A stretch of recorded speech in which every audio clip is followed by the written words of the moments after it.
გამარჯობა ძვირფასო ცუგობარის მაყურებლებო. აი იქით ყავას რომ ელოდება ლურჯ მაისურში, ჩემი ძმა და მეგობარი გიორგია.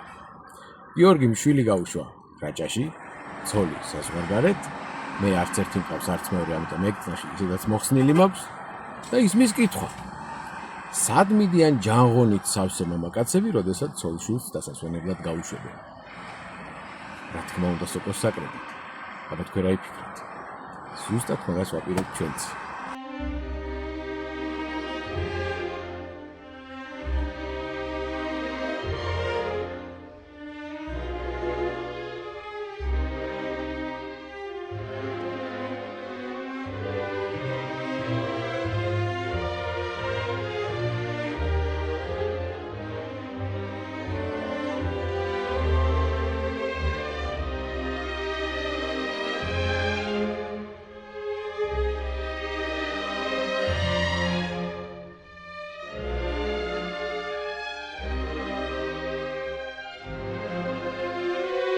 სად მომიყვანოთ?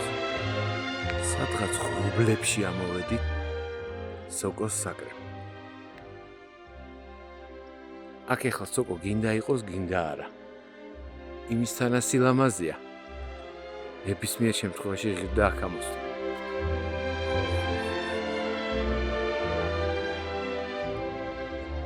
აი იმ ტყეში ვაპირებთ ახლა შესვლას და ჩვენი ბედის მოსინჯვას. გვერდით აი ასეთი პრობლემია. აბა შევდივართ უღრანში.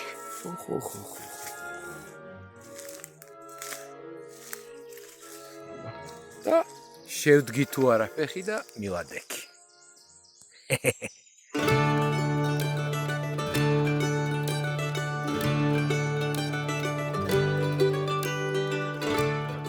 საინტერესო და ამაზი ხეა.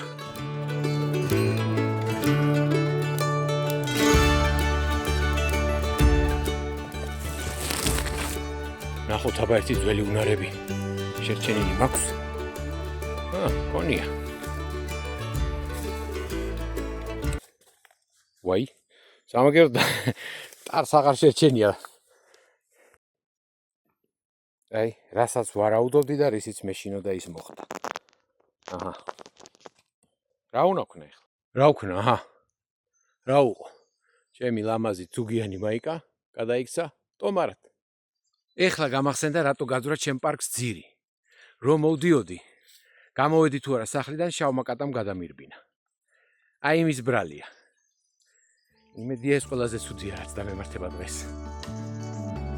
მორჩა, დღევანდელი ნადირობა. ახლობით 1 საათში, ეს შვენიერი რაოდენობა მოოგროვ მეც და იმანაც. ჩვენ გვეყოფა. ეხლა მივდივართ ეგრეთ წოდებული დაბლ ჩეკისთვის. ექსპერტთან.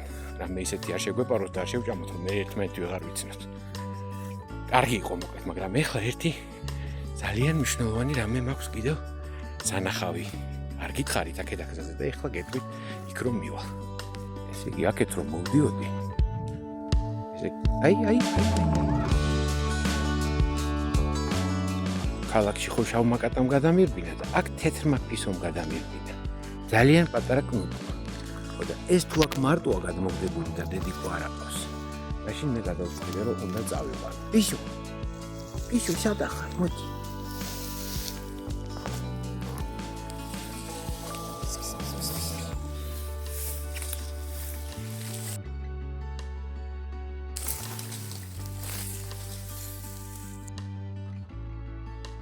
როგორ გაიქცა?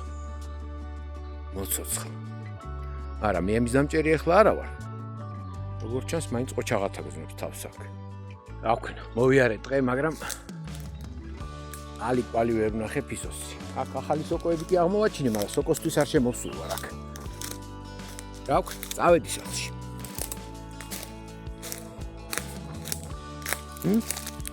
ვალენსიადა. მიდის ბჭობა. გარჩევა კეთილის და ბოროტის. ჩემები აბსოლუტური უმრავლესობა გამოსადეგი აღმოჩნდა. ვამაყობ საკუთარი თავით. მოვედი სახლში, დავისვენე, თავი მოვჭესრიგე და გადავედი კულმინაციურ ნაწილზე. ვინაიდან სოკო საკმარისია, ამიტომ გადავწყვიტე ორნაირად მოვამზადო. ტრადიციულად როგორც მითხრეს ექსპერტებმა, ტაფაზე და მეორე სუპის სახით. სუპს ვამზადებ ხოლმე მაღაზიის არიფული სოკოთი და ისიც ნორმალური გამოდის ხოლმე და ამითი ალბათ უნდა გამოვიდეს რაღაცა საოცრება.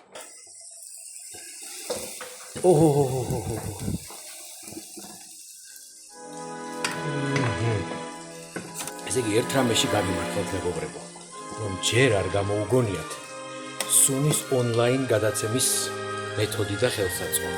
რომ არ ვიცი რა დაგემართებოდეთ.